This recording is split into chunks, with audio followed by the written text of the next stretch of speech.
You're listening to the Broadway Podcast Network. Visit bpn.fm to discover more.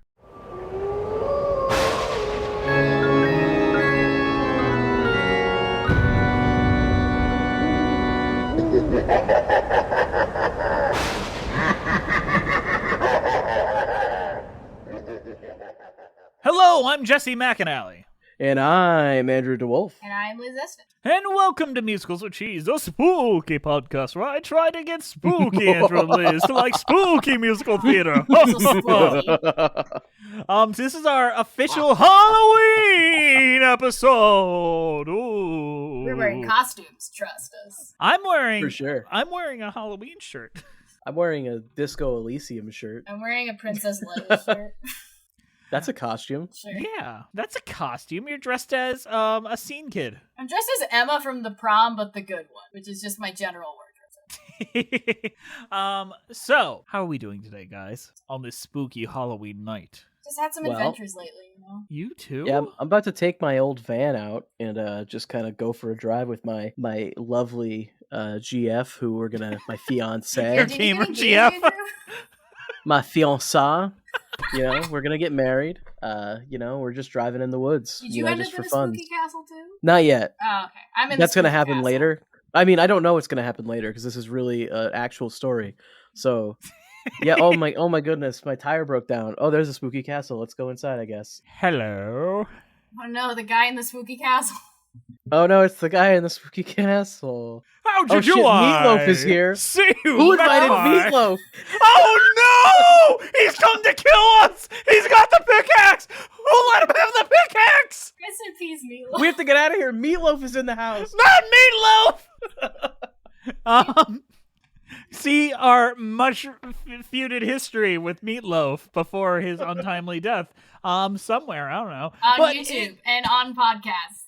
Yes, in a wonderful video edited by Liz Eston. With the YouTube video, you can see screenshots. Yes, so you know we weren't lying. It's true. But Meatloaf was in the Rocky Horror Picture Show, which is what we're talking about this week. Michael Rennie was ill the day the earth stood still, but he told us where we stand. And Flash Gordon was there in silver underwear. Claude Rains was the invisible man. Then something went wrong for Fay Ray and King Kong. They got caught in a celluloid jam. Then at a deadly pace, it came from outer space. And this is how the message ran. Science fiction, double feature. Dr. X will build a creature. See androids fighting. The Rocky Horror Show was a musical written by Richard O'Brien with music and lyrics also by Richard O'Brien. It debuted in 1974 in the U.S. in Los Angeles and had a 9-month run, but its 1975 Broadway debut at the Belasco Theater lasted only 3 previews and 45 showings, being a horrific disaster despite earning 1 Tony nomination and 3 Dama Dress nominations. Various international productions have spanned across 6 continents, as well as West End and Broadway revivals and 8 UK tours. And the original production in the UK was really well regarded and well respected. In fact, it basically inspired the film to be made, and they were hoping to kind of make the film and release it around the same time as the Broadway production. Didn't work out that way. The film also flopped horrendously at first, but then they started playing it at midnight showings, and it is currently the longest, currently running film of all time. It has never stopped its theatrical run, ever. So the plot of the show is sweethearts Brad and Janet, stuck in a flat tire during a storm, discover the eerie mansion of Dr. Frankenfurter, a transvestite, their word not mine, scientist. As their innocence is lost, Brad and Janet meet a house full of wild characters, including a rocking biker, a creepy butler. Through elaborate dances and rock songs, Frankenfurter unveils his latest creation, a muscular man named Rocky. We all fucking love the Rocky Horror Picture Show, right? You know, it's never struck me until I watched it again that this is basically just like a porn show. Yeah, it totally is. It's like, it's basically, I mean, it's really horny, like really horny. Obscenely horny. I mean, but it's still kind of like, high school horny, where it's just kind of like the idea of sex rather than the act of sex. Yeah. Yeah. But it's very horny. Yes, it is. It's essentially a porn parody of like Frankenstein. Yes, Yeah. but I think the reason why it's so transgressive is because it is so kind of gender ignorant, where it doesn't really, because when you think porn parody of Frankenstein, you think of like Building a Bride of Frankenstein with big tits and like, oh my god, what are you doing here? And that, where it's not that, it's like goofy kind of, what if we built like this really beautiful man and I have sex with everyone in this house? Well, I think some people would say that you have to be gay to enjoy this. Who would say that? Somebody in the New York Times, I think. I read it somewhere on our page here. Benjamin Brantley. I think it was on their Wikipedia. Somebody reviewed this and said that you would have to be a homosexual to enjoy this show. That's really stupid. Oh, absolutely. I was Well, just quoting that. I thought it was very funny. It is a very funny thing to say, but no, this show rocks. It is so simple, it is so stupid, and I love every second of it, more or less. It is aged in an interesting way. I've seen a lot of folks a little younger than us critique it and say it's a really kind of hurtful representation of a lot of modern gender ideas, which... Yes, but we It's not a representation of modern No, gender ideas. it's an This show was written in the 70s. yes, and was for the queer community in the mid 20th century. This was kind of a mecca of gathering and letting people kind of embrace what is odd and what is weird and let it be normal and mainstream for just one night. I don't think the young people appreciate how quickly in the past couple years all of the like gender ideology and stuff has advanced in the mainstream, Which is good, but also it's good. But put in the a target. 70s, this was like absurd. Like, it's ridiculous this even got in theaters, I feel like. For context of how much we've aged over the years, in, I want to say 2009, Glee did a Rocky Horror episode where they were not allowed to say transsexual. Yeah. They I don't replaced it remember with how they censored sensational. And they wouldn't let a man dress in drag. They just had a woman dressed as Frankenfurter. Yeah, they made Amber Riley do it. I'm just a sweet transvestite from sensational Transylvania. Performances. One of the first things we talked about is, we're going to do Rocky Horror, and you're going to play sweet transvestite part, I said, we've never did this on Full House, so this would be a fresh look for me. I didn't want to direct the episode of Glee that made parents turn off the TV. And then, a day later, they said, you're doing, Whatever Happened Saturday Night, Hot Patootie, and you're singing it tomorrow. Like, that is how subversive this is, that even, that's 30 or 40 years after the original even came out, and they still weren't allowed to do it on TV. That's one of the worst episodes of that show, which is really saying something. I get it. And it's perfectly fair to critique things, but I feel like sometimes we get a little too into the weeds of let's critique things, and because we have these critiques, you can no longer watch this and enjoy it. And I don't think that's a good mindset to have. There are some things that using that mindset is good for. Let's say something like Chasing Amy, where it thinks it's this big progressive thing that's really helping the community, when it really is this really horrific kind of deconstruction of a male fantasy of what LGBT themes are. And this feels much more like coming from a wholesome place, and the important context of when it was released is equally as important. And the fact is, it has no ideology in a weird way. It means nothing aside from the biggest political statement it has is "Don't dream it, be it," and Nixon resigning in the radio. Really, what this show is actually about isn't hateful in any way at all. It's more just about, honestly, I feel like the message of the show is have sex with whoever you want, all the time. It is the most, one of the more sex positive things we've ever covered on this podcast. Which I guess that is a controversial message to have nowadays, when everyone, I'm just going to say, everyone is kind of a prude a little bit. Yeah, I think the problem with that is, and here's where we get to unpack our society today. Here is what I think is happening, and I've put on this hat before. And a lot of communities, say trans, LGBT, and all that, they have been seen as quote-unquote sexual beings just by their existence. So they're trying to remove that stigma, but at the same time, Which this show doesn't help that. No, it does not. Admittedly. No, like this is not.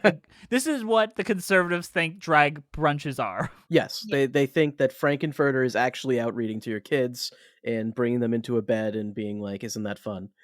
Yes, it is truly. I get that form of issues and the sexual assault issues, but this is a borderline a Roadrunner cartoon as far as like tone goes. It's yeah, like I don't know. It's so cartoonish that I feel like you can't take it seriously and critique it in that way. No, and I don't.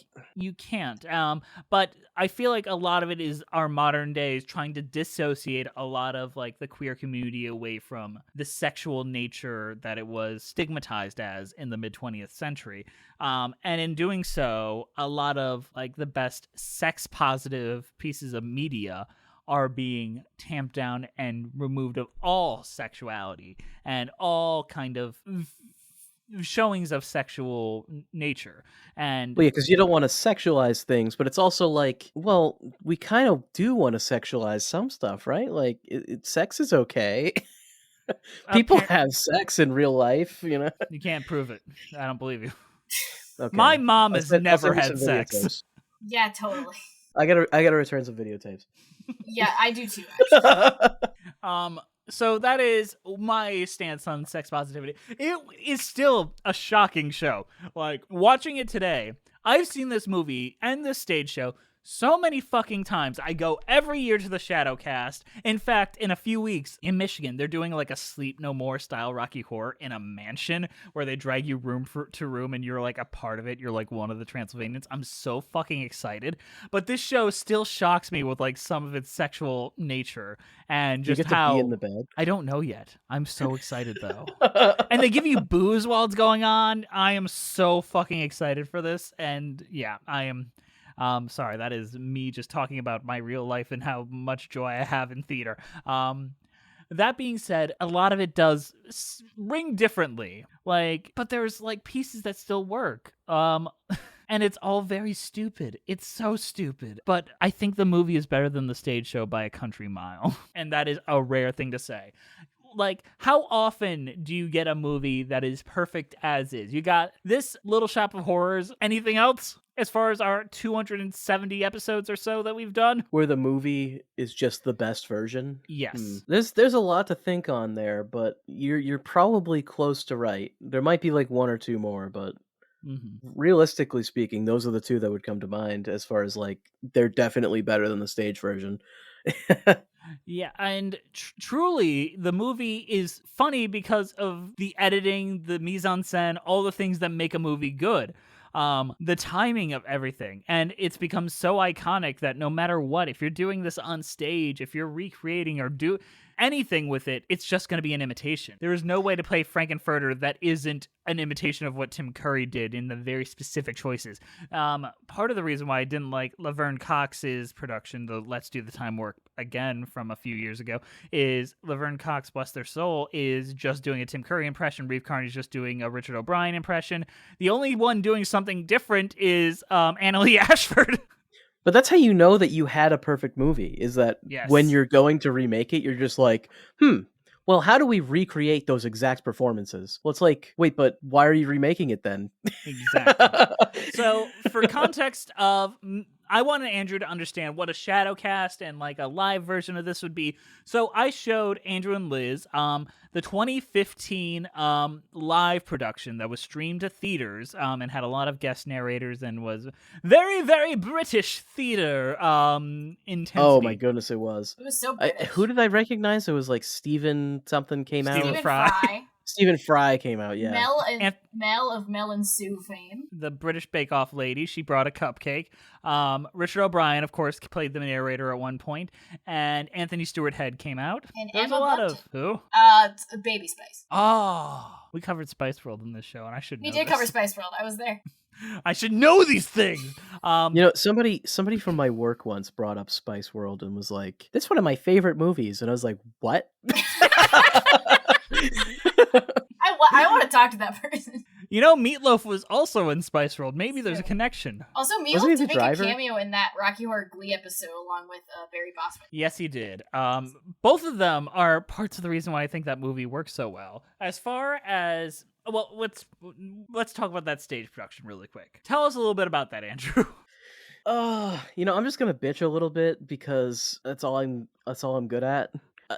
God, I really hate how they brought the movie culture to the stage and had people yelling stuff at the actors. This is like unrelated to the actual production, I feel like, but it isn't really because you have to sit through it. When you go to the stage show, you do have to sit through it. So, like, Jess, can you explain the B movie culture? Like, So, for when the Rocky Horror Picture Show started playing at midnight screenings, there developed a culture where they would call out to the screen, making fun of it, being very vulgar, calling like Janice slut and Brad an asshole, and just coded lines that everyone just now knows and repeats every night ad nauseum. And in future productions now, that is something that happens with audience members. In the early 2000s, I believe it was 2001 Broadway revival, 2000 Broadway revival starring Raul Esparza as Riff Raff and Tom Hewitt as Frankenfurter. Very weird cast. That is also weird for other reasons. They were very inclusive about that and catering to that. However, worth bringing up and very weird. So that cast had Daphne Rudin-Bega, Alice Ripley, and as Columbia, they had Joan Jett. But the problem is, Joan Jett got a lot of that cast addicted to drugs. That's so funny.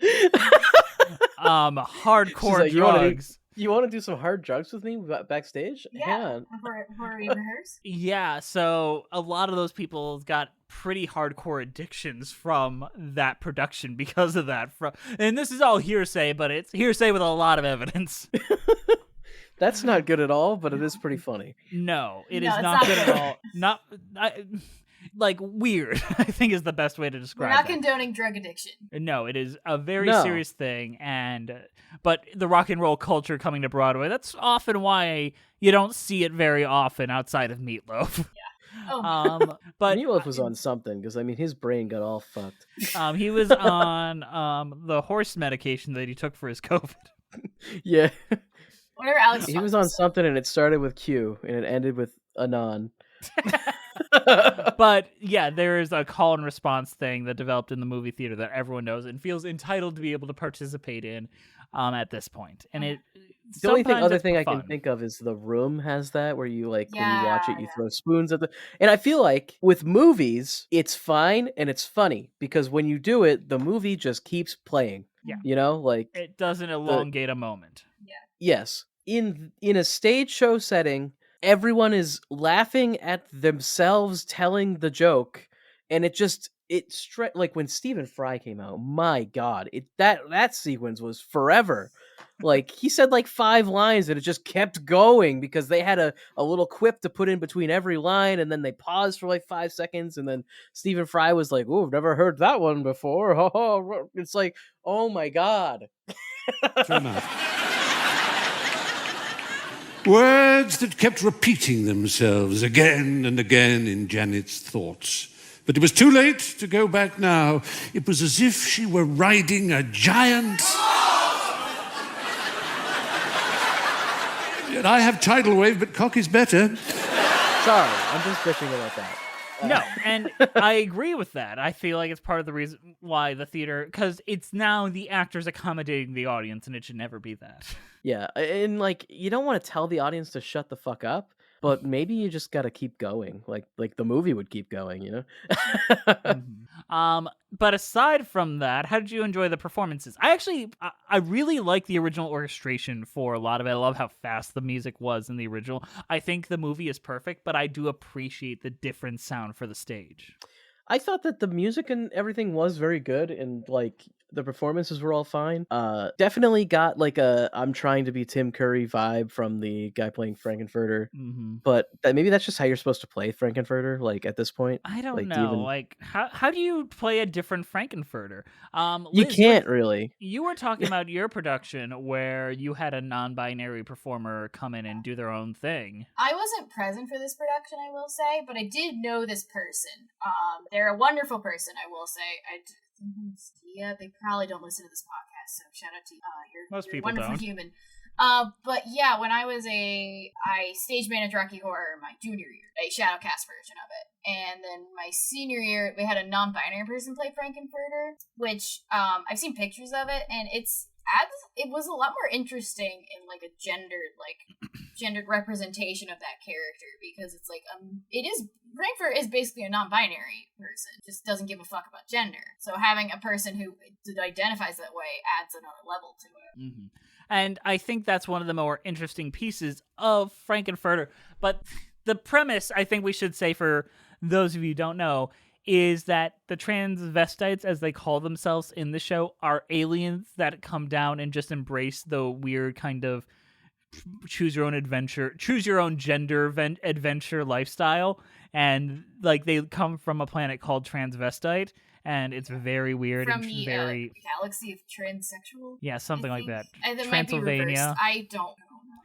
And Transylvania is where they are transsexual. Transylvania. It's very weird. But there is an interesting idea there. But it also kind of I get why people are a little uncomfortable with it. Like I understand that entirely.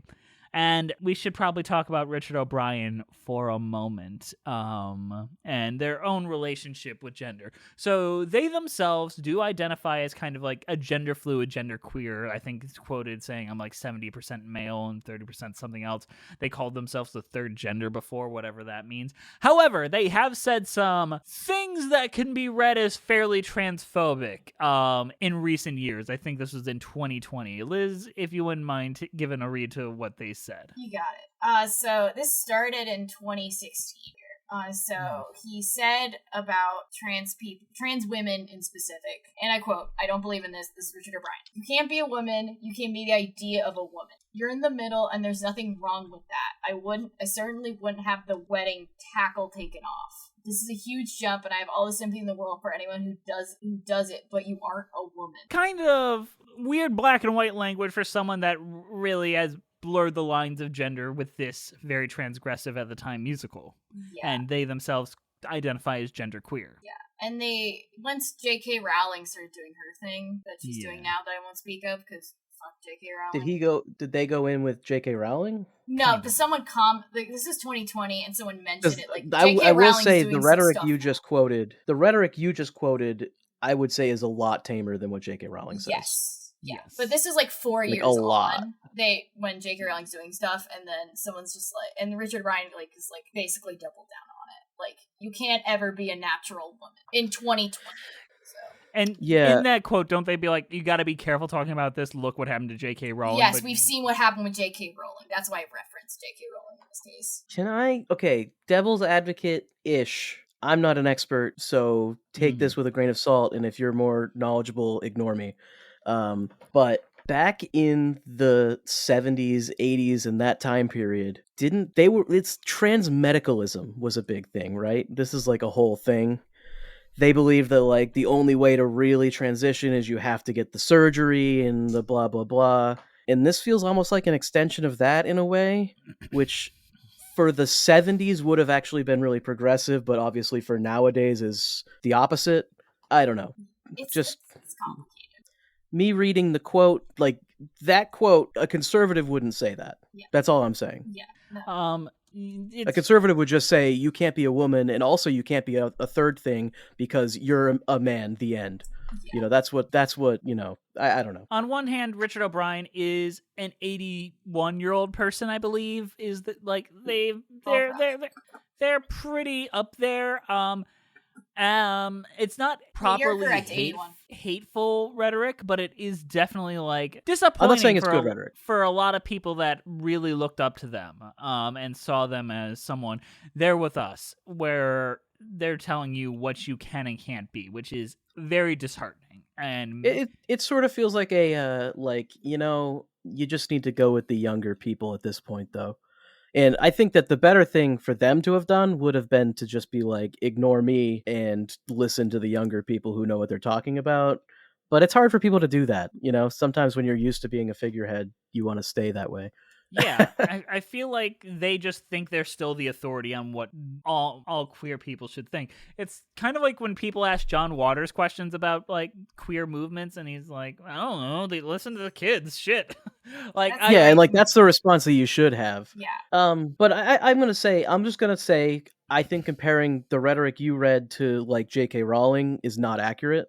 I think J.K. Rowling says some much more hateful things. J.K. Rowling goes way deeper on a lot of aspects of like trans medicalism, things like that. I'm not a trans person, so listen to trans people about this, obviously. Yeah, that's kind of our belief. I would love to see a lot of trans reading. I'm sure there have been so many trans readings on the Rocky Horror Picture Show that would be fascinating. I'm sure like Emily St. James have done like tons of readings on Rocky Horror. But I think as far as like the whole queer movement in the mid 20th century, this is a touchstone moment and very important to the culture and what defines a lot of the normalization when someone like Tim Curry has become an icon right up there with everything else. That is pretty impressive for the 70s.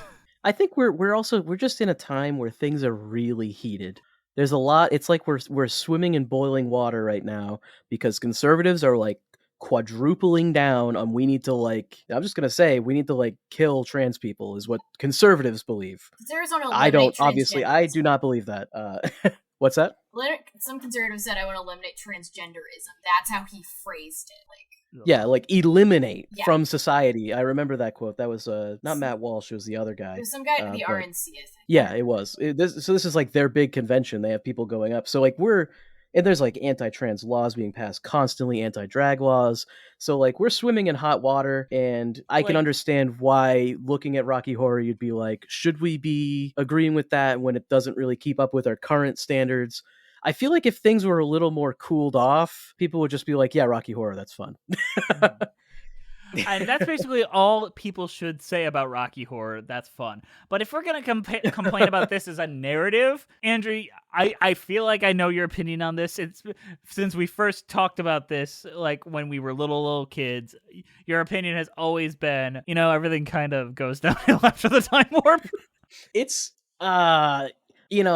while I do like this show, I'm reevaluating a little bit because you mentioned Hot Patootie, and I'm like, yeah, you know what, that one's good too. So I feel like it kind of builds up to Time Warp, and you're like, oh hell yeah, this song slaps, and then it sort of like drops a little bit, and then Hot Patootie is like, nice, that's good.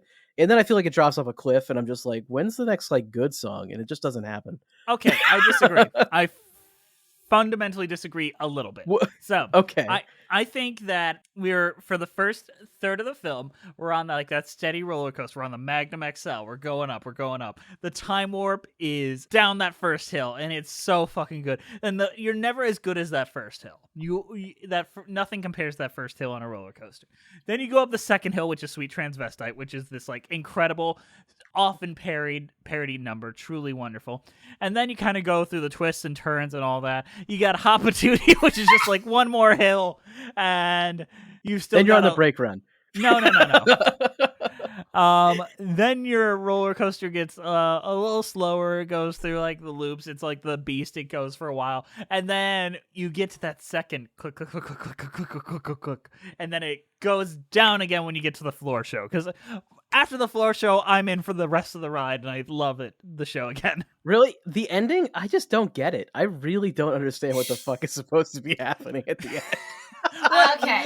I've watched it several times and I still don't get it. As a person that's watched Rocky Horror 30,000 times in a 6-month period, yes, let me tell you.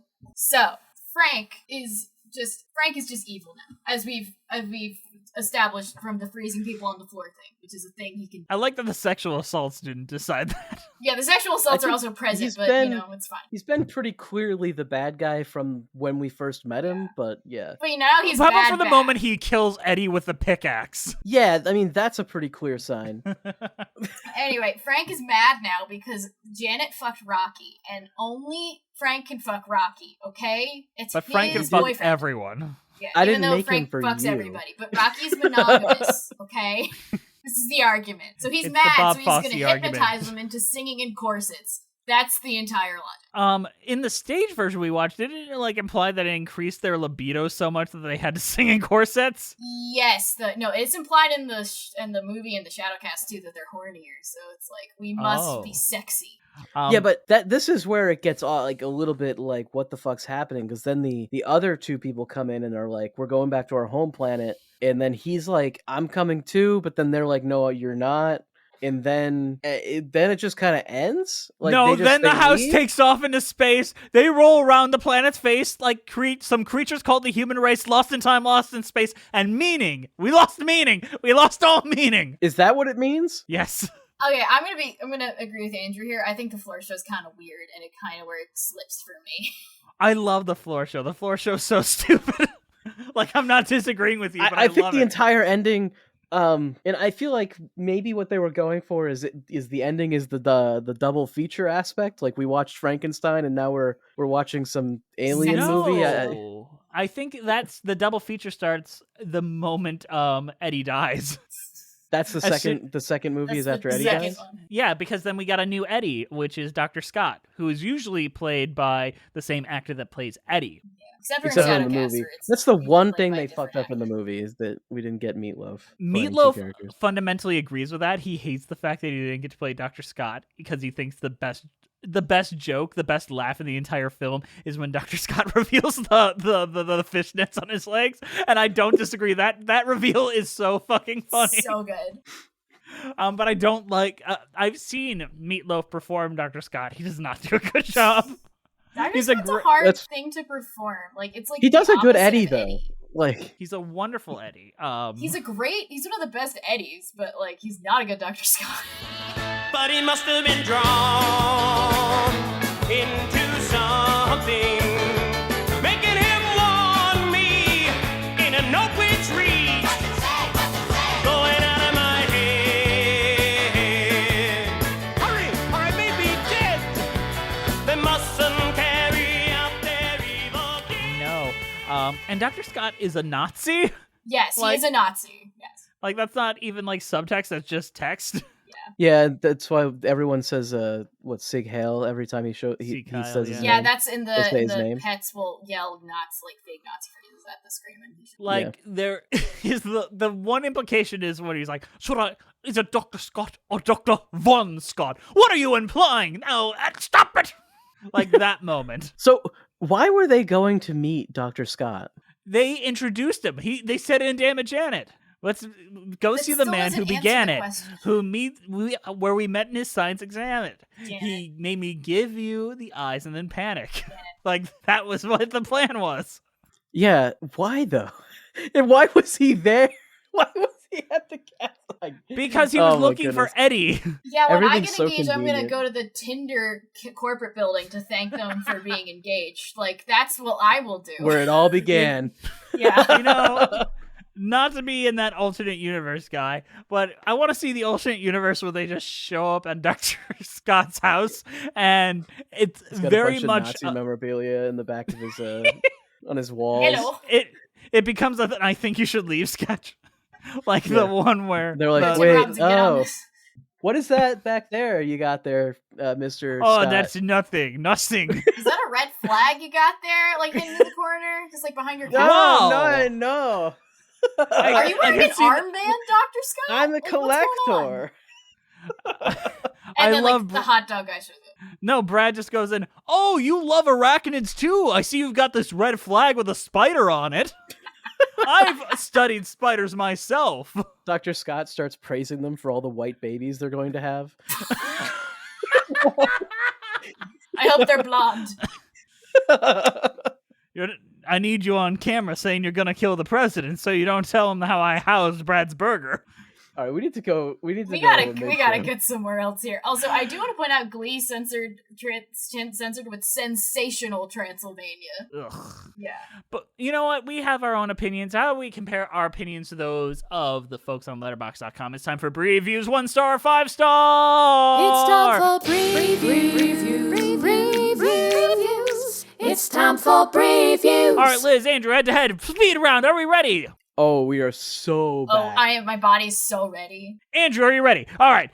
I'm ready. No way this is real. All caps. Yeah, 1 it's star, real. 5 stars. 5 stars. All right, that is correct. Liz. Yes. I can't believe they made the horror film about the Dairy Queen lip. 5. That is correct. Way too much horny. Andrew. 1. That is correct. Liz. Yes. My favorite thing about this movie is that my grandpas were the one that turned me onto it. What the fuck is wrong with your grandpas? Your grandpa's turned you on. That's a terrible thing to write on the public internet. Don't do that. 5. That is correct. Andrew. Yeah. Cunt. 1. That is a 5. You are wrong. Liz. Yes. A minstrel show of homosexuality. 5. That is a 1. Dang it. What gay person wrote that? Andrew. Ha ha ha ha ha ha. Lol. Long story. What? Who doesn't know your grandpa? 5. That is a 1. Liz. What? Yes. Doo-doo fart. That's terrible. True. That's a terrible review. 1. That is correct. Andrew. Columbia Yeah? and Magenta are hot and gay. I fucking hate Janet. She's a slut. That's still a 5. That is correct. And Liz. Yes. AVG Friendsgiving activities. What the hell are you doing on your Friendsgivings? You're fucking everyone in the house. This is very similar to the pasta salad one from the Last episode. the Hunchback episode. 5. That is correct. And Liz, you won previews today. Congratulations. What do I get? Absolutely nothing. But let's go into a Nothing. mid-show. Nothing! This is absurd! You get nothing. I'm gonna go to Dr. Scott's and get something. This is ridiculous. I'm going to steal his big red flag with spiders. And I'm gonna play with Tim Robinson. We're all trying to work out what's going on here. He's just an avid World War II guy.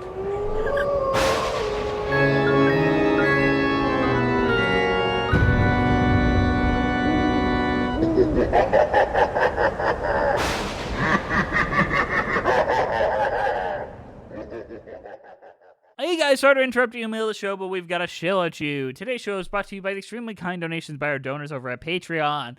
Patreon's this wonderful place where you can get extended versions of episodes, our video episodes, our commentaries on different kinds of things, including the Barbie Princess and the Pauper, a Goofy movie. Liz and I did a whole episode on Sunday in the Park with George and the entirety of Tangled, kind of, and Schmigadoon. But yeah, there's a lot of stuff up there. Andrew, who's supporting us right now? Man, our current patrons are Melissa Goldman, Danielle Reddings, Justice Stampede, Ewan Cassidy, Monica Thoreau, Brent Black, Nathaniel Stacey Coombe, Joseph Evans Green, Mary Lou Choquette, John Vanals, Russ Walker, Musical Hell, Emily Gracie, Kyle Summers, Janae C., Scoot the Techno Dreamcoat, Liz Lim, Nothing is Certain Except Beth in Texas, Thespian, Robert Benjamin, Jessica T., Mitchell Young, Chai Teacup, Chris Marcotte, Kiji Marie Anastasio, Trevi Joseph, Leela, RJ Noriga, Julia McGlannon, Bjorn Hermans, Toriana Frazier, Sammy the Adequate Amount Jacobson, Leanna Morton, Kaylee Blazier, Cinemageddon Reviews, Villainous Miss, Sophina Ali, The Omega Geek, Paige Pearson, Maddie Wargle, Eliza Erdman, Anna Loskatova, Sarah Den Blaker, Evan Ball, Zachary Therese, Avalee Long, Rora Marasso, Mara Forloin, Lisa L., Possessed Washing Machine, Nick, Row 10, Puffy Boy, Julia Hardy, Anna Bell, Billy Clifton, Andrew Wright, The Red Caboose Kaboom, and Gold-Plated Kiki Mora. These fuckers help us keep the lights on here at Musicals to Cheese and make our life a little better. I just saw a Twitter person say that they get an emotional attachment to our patrons and they can tell when someone's dropped off and the list sounds different. So know that they love you out there, our wonderful patrons. But how about we get back to the show?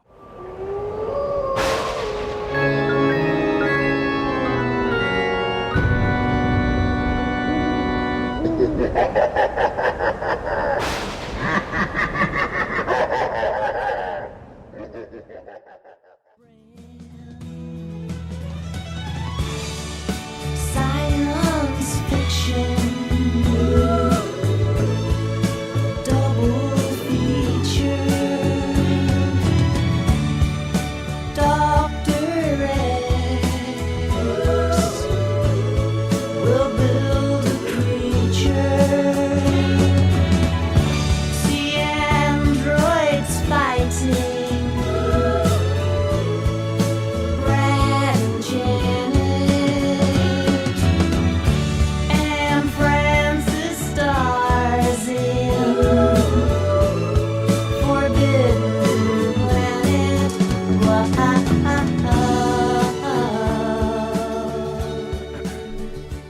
science fiction double feature is truly one of the best opening numbers ever, and adds nothing really to the plot, just kind of gives a vibe. It's a weird kind of, okay, in every version they do it differently on stage. In the original stage version, it was just like a candy girl, like handing out candy and preparing you for the picture show that you're about to watch. But in Shadowcast, it's usually like a girl stripping, like while lip syncing to it. So I find this song a fascinating like aperitif to the film we get. It's such a calm, weird thing that sets you up for things that never happen in the movie, like androids fighting Brad and Janet. Yeah. I like this one. I think it's catchy. I think a lot of these earlier songs are catchy as well. Yeah, science fiction. I like that it comes back at the end too, but it's sad. Yes. Perfect. What about you, Liz? I love this song. Also, I do want to point at the movie's opening. It's just like Patricia Quinn's lips on a black screen. It's like iconic, like genius idea. But it's like bending gender already, but it's Richard O'Brien's voice. Yeah, it's amazing. It's iconic. I love this song. It's such a great way to start. Just like the entire thing doesn't make sense. You might as well just start with a song that doesn't include any of the plot points we're about to watch, besides like character names. So I love this song. Beautiful, beautiful number. I love it with all my heart. Have I ever told the story of how I met Patricia Quinn at a con once? No. Okay. I still don't think so. Back in the on many episodes, I don't know. Back in the olden days of Comic Cons in the early aughts, they would just invite any fucking buddy. It wasn't just like the big names. So you'd have people like Ken Page or Patricia Quinn. And I was like, I want to meet Patricia Quinn. And I just wanted her to sign my shit. So I just kind of went with the money. And she's like, no, I want to shake your hand first. And she started actually talking to me. And I was like, oh, okay, you're cool. And she had a very thick accent. She was lovely, and she's very tiny. That is the belt of the story, and it goes to show why I never told it on the podcast, because it's kind of lame. Damn it, Janet. Weirdest I Want song ever. The road was long, but I ran it. Janet. There's a fire in my heart, and you fan it. Janet. If there's one fool for you, then I am it. Janet. Now I've one thing to say, and that's damn it. Janet, I love you. Here's a reason to prove that I'm no joker. There's 3 ways that love can grow. That's good, bad, or mediocre. It has to be. Is it? It sets up the goals of our 2 leads. So they want to see Dr. Scott? Yes. I kind of feel like, and this is me, I don't think that this has a normal structure. No. I don't know if there is an I Want song here. I think Damn It, Janet is the closest thing, because it is the one thing where they learn their want versus need. They think they want each other, but what they need is sexual exploration. And so that is kind of my defense of it, where they think they just want a house in the burbs and the normal life, but when they discover like something that gets in the way, like the slightest thing, like Tim Curry in drag, they immediately throw like all their ideals out the window for absolute pleasure. Okay, I can see that interpretation, but you're wrong. To counter you, I don't even think that these 2 are the real main characters. I think that they are Cypher. Yeah, they're like an audience surrogate, and then the actual main character is Frankenfurter. the moment they get introduced. But Frankenfurter doesn't show up for a good 30 minutes. Yeah, but like a little behind. That's how you like when you're doing the casting of a shadow cast, you cast Frankenfurter and then everyone else underneath them. Like that's your focus, and then everyone else is an accessory. I think like Frankenfurter is like Beetlejuice. You don't give Beetlejuice an I Want number. Lydia gets the I Want number, but Beetlejuice is the title. Like person. Except Frankenfurter kind of does have like an I Want. Yeah, he wants to make him a man. Yeah, it just comes way later. Frankenfurter has an I Am song, not an I Want song. But let's talk about Over at the Frankenstein. Oh God, all these songs are fucking bangers. I'm so angry that I'm trying to find ones to skip, but I'm like, nah. Over at the Frankenstein Place, goofy fucking song. No point being here. One of my favorite songs in the show. Same. The darkness must go down the river of night streaming. Flow Morpheus slowly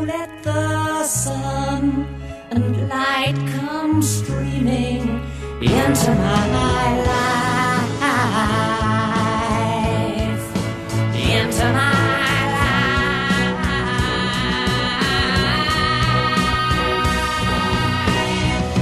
There's a light over at the Frankenstein place. There's a light. I feel like this show is so front loaded. It's crazy. Like, I'm looking at the first half and I'm like, every song's kind of a banger. And then after Hot Patootie, I'm looking at the second half and I'm like, I don't even remember these ones. You don't like Once in a While Brad's song? No. So baby, don't cry like there's no tomorrow. How is that even still in the show? They should It's have, not like, in the written movie. something They new cut for it out of the movie. So It is on the soundtrack, though, course if you they hear did. Barry Bostwick singing. I actually think Barry Bostwick did a good job with that song, and I think it's very funny that Frank is just smoking in the background while he's singing it. It's there's some merit to that song. But Over the Frankenstein Place here's another story. So the first exposure I had to this movie, where I was in theater classes, but I was just a very big kind of kid and like being very broad with my performances and all that. So my dad's like, showed me this to show me subtle acting. This specific song.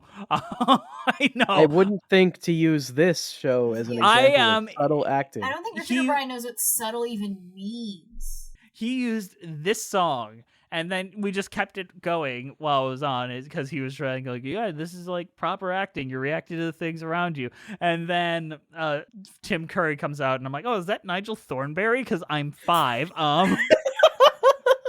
Why are they dressed as a woman? I know that voice. And then my mom comes in there. Why are you letting him watch this? Hey, what are you letting him watch this for? Is that what your mom sounds like? That is exactly. It's exactly. Andrew has met my mother. Oh, okay. This is a loving She's gonna listen to this too. interpretation. She's Oh, gonna yeah. hear me say that and be I mad. just smile. My Miranda says I have 2 impressions. One is Orson Welles, one is my mother, and I can't do any other impressions. And the sad thing is, they're the same impression. Yeah, my Orson Welles is also like this. I'm Orson Orson Welles is a very deep meaning.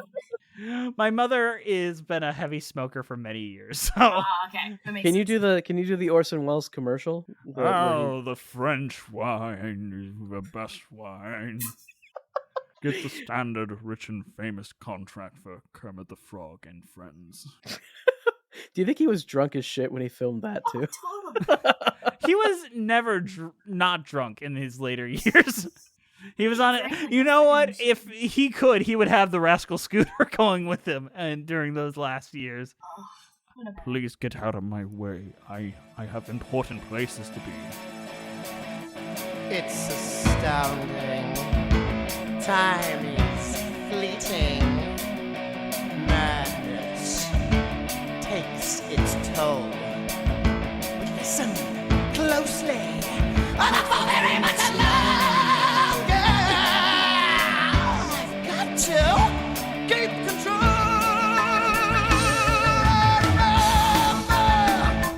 Doing the time warp, drinking those moments when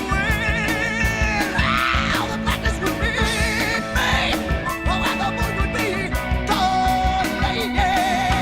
Let's do the time warp again. I used to think that the time warp had no meaning at all, and I still kind of think that, but I realize that they tie it into the ending. It is very important. Doing the time warp again? Not just the first time, doing it again. You just do a jump to the left and a step to the right. I think I got that backward. A jump to the right, a step to the left. No, you I got don't that right the remember. first No, time. you had it right the first time. You got it right the first time. I think Hands on what's your fun hips, with this knees in song tight. Yeah, and is then this you is pelvic like thrust. this is like a mainstream song now. Like this is like Yes. a Halloween Yeah, song that I people was at just play. Six Flags a few days ago, and they played this at the Six Flags for their spooky I heard this at playlist. Hershey Park when I was there. Yeah. Also, I don't like this song.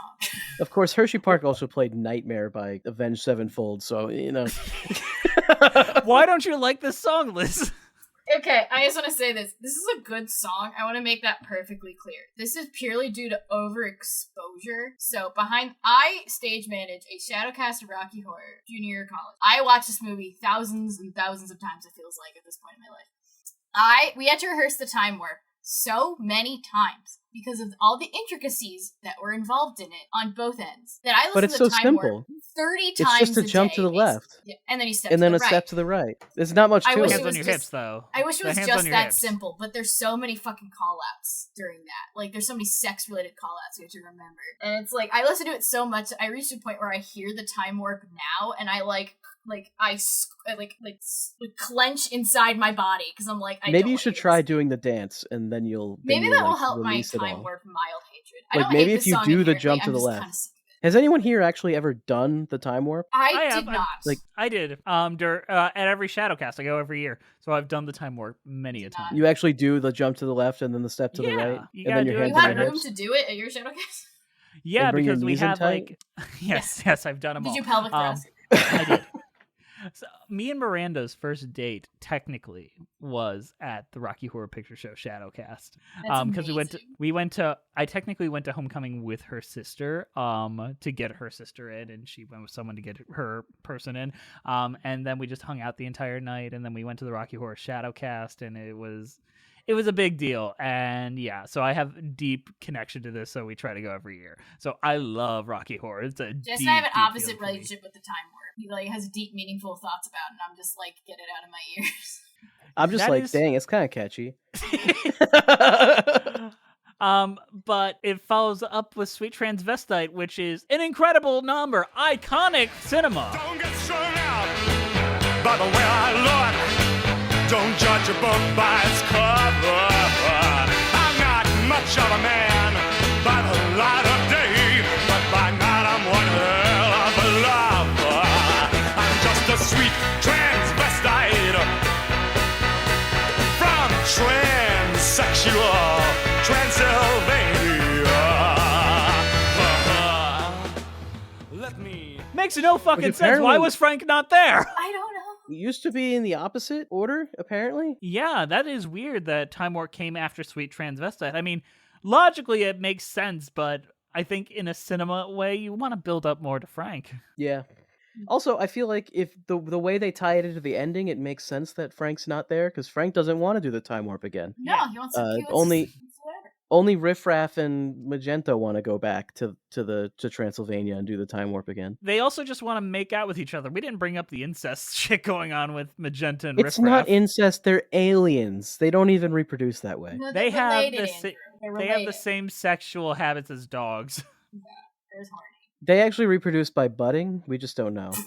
By docking. Yeah, by docking. So a man and a woman can't possibly make a baby. Never. Then we got Hopatootie, which we have to talk about because of our dearly departed Meatloaf. That's a piece of meatloaf.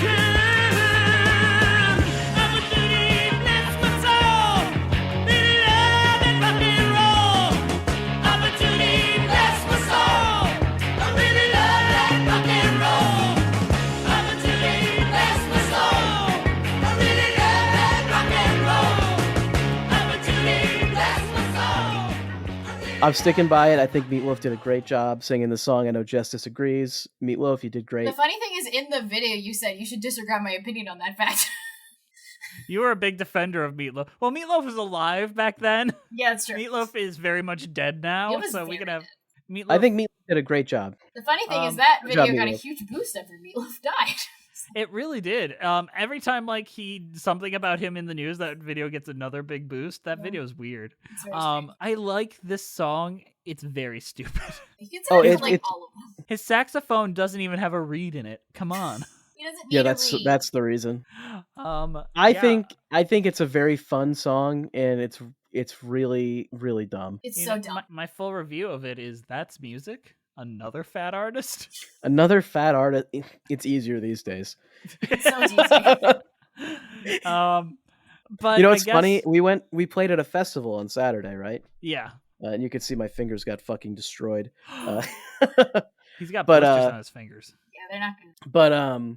But somebody came up to us and was talking to our lead singer, and they were just like, you guys remind me of Meatloaf.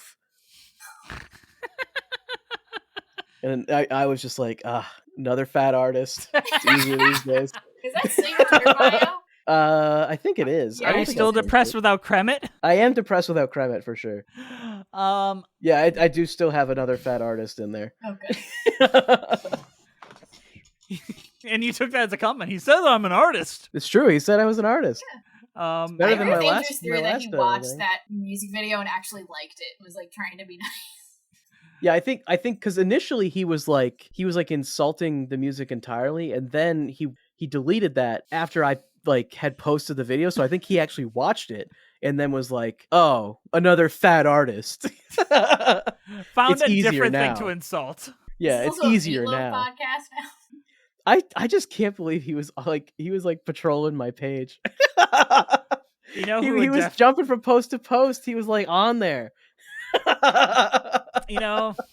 Hold on. Someone's at your door, Andrew. Go open it. Oh, who's that?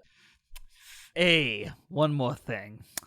I saw that you and Meatloaf got into a bit of a spat. My wife.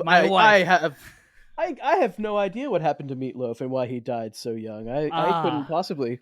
You were a fan of his music, weren't you? It's great. Oh, music. absolutely! I loved Meatloaf, and he obviously wrote his own music, right?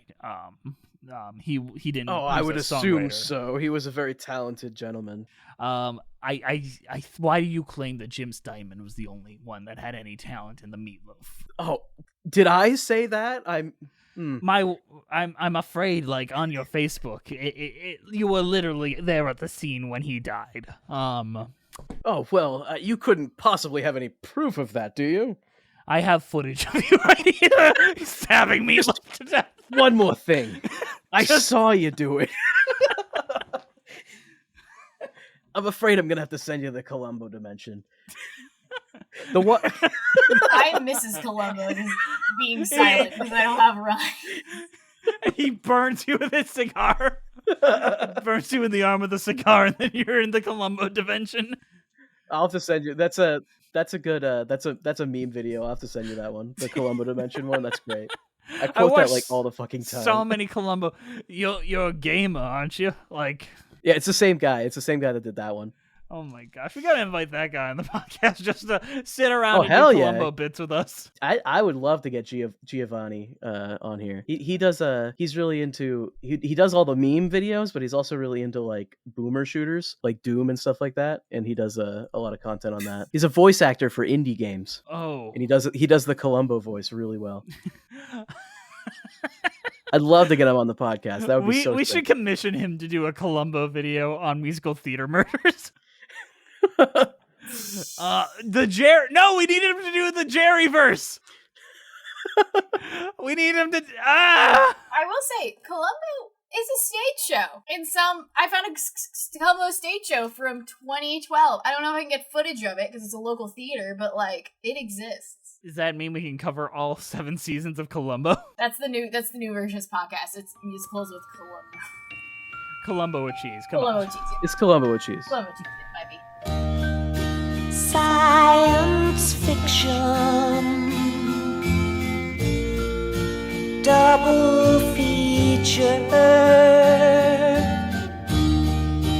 Frank has built and lost his creature. What is our overall thoughts on the Rocky Horror Picture Show or the Rocky Horror Show and our cheese ratings? Andrew, why don't you go first? Oh man, the Rocky Horror Show. It's a lot of fun, you know. I do think. I mean, I had the little complaints and whatever about the stage show that I watched, but honestly, it's still fine. Like, I just think the movie's better. I think I personally would rather watch the movie, but really, it's fun either way. So you really can't go wrong. I'm gonna give it cheese stuffed meatloaf. Makes sense. Why the fuck wouldn't you give it that? That's fair enough. Liz, how about you? I love Rocky Horror. I haven't watched it since college, and this is nice. Like, oh, like this was was a nice little like memory of like all hang out with my friends, like basically all of my friends hanging out in their underwear while I was running around doing theater stuff. Like it brought like a lot of good memories, and I really do like the show. The movie's basically a perfect movie in a way. There's a lot of complicated issues, obviously, but I think it's just a fun movie if you just like don't want to think for 90 minutes. I never want to think. Yeah, and it's around this time of year, just check it out. Watch with some friends, get some drinks. You can look up a Shadowcast script if you want. It's very easy to find on Google if you want to do some call-outs with your buddies if you're drunk enough. So. Have in your Shadowcast experience, was there ever a moment where the audience turned against the call-outs? No. There was once when me and Miranda went to a Shadowcast where it's like, oh God, oh God, where it was, oh God, it was, Frank says, oh, don't mind him, it was a mercy killing.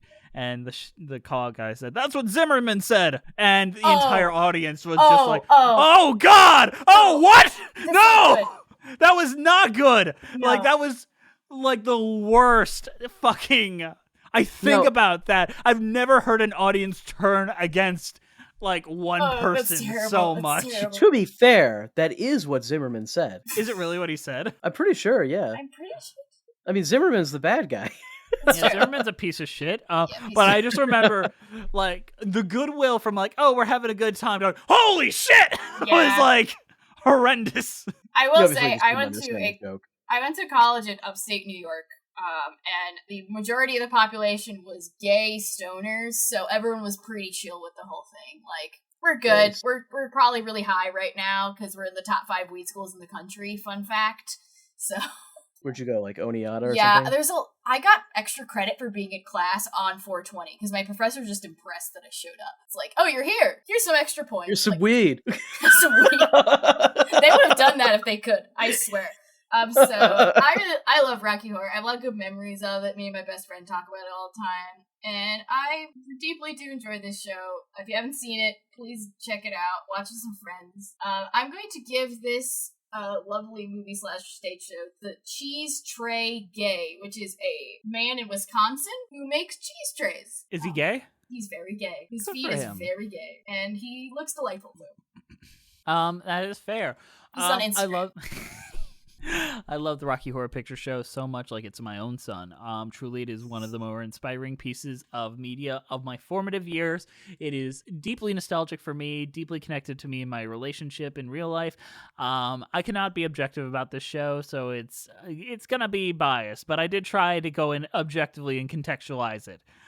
So my cheese rating is going to be related to one insidious rat called Charles Entertainment Cheese. It's the Chucky Horror Picture Show, which is a t-shirt that has Chuck E. Cheese in the role of Frankenfurter. And it looks like this, and Liz is looking at it right now. She's averting her eyes. She can't stare at it too long. It really is difficult to look at. It's difficult to look at. Like, this do you drawing want closer? The person... Oh, don't zoom in. Ew. I feel like actually further away would have been better. I want to say, the person who drew this, shout out to you. You did a great job. Now, can we replace Chucky with Billy Bob? Can we replace Chucky with Columbo? I'm just a sweet transvestite, and I'm Can from someone draw transsexual that, Transylvania. please? Like Columbo as Frankenfurter. Like I'm giving you an assignment, fan art people. Just one more thing. I see you shiver with anticipation. And then put Andrew and Jess in the back somehow.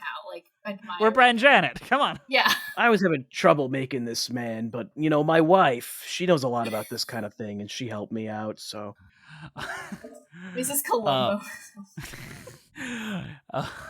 It's not easy having a good time. Even smiling makes my face hurt. We are not healthy men right now. I Andrew. feel like I need to watch Columbo clearly because I keep delaying it. Eventually, we'll just reenact full episodes for you. That's true. All right, everyone. Thank you for listening. Please follow us on iTunes and Spotify at Musicals with Cheese. We're on Twitter at Cheesy Musicals, Patreon Musicals with Cheese, Instagram Musicals with Cheese, YouTube page Musicals with Cheese, Patreon podcast, Patreon with Cheese. Email us at musicaltheaterlives@gmail.com. Our keeper of the cheese is Juliet Antonio. You fucking rock, Juliet. This show is edited by Andrew DeWolf, and he's doing a fantabulous job. Our theme songs were created by Robyn Nash of IOU Music UK. Thank you to the Broadway Podcast Network for having us on the platform, for not kicking us off for all the Columbo tangents. All right, do we have anything else we have left to say about the Rocky Horror Picture Show? Happy Halloween! Happy Halloween! Is this our Halloween episode? This is our Halloween episode. Oh, fuck. Stay safe and get some candy. Get some fucking candy. Yeah. I agree. All right, we'll see you next time on Musicals with Cheese. Woo!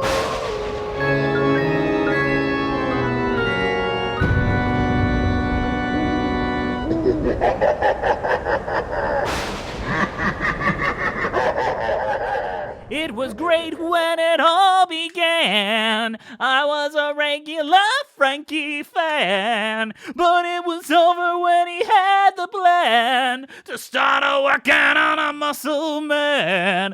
Now the only thing that gives me hope is my love of a certain dope. Rose tints my world, keeps me safe from the trouble and pain. I love this show.